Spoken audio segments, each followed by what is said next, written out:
Well,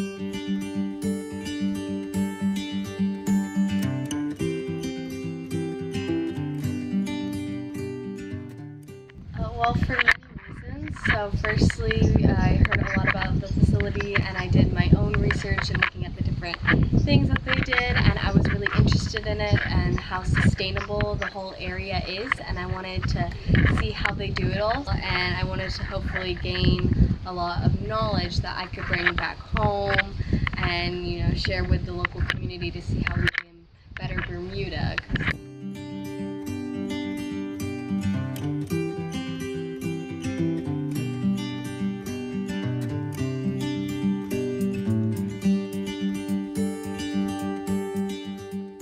'Cause my favorite part was the checkout dive because I saw my first Nassau grouper, so that was really fun.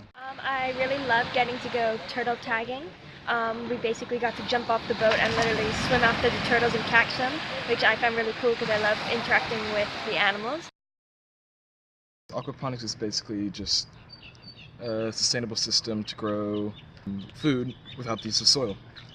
It takes the fish poop, has the ammonia, and then it gets put through a biological filter, which transfers the toxic ammonia to nitrites, then nitrates, which the plants can then use to grow. And the water is made in a constant loop, so very little water is wasted.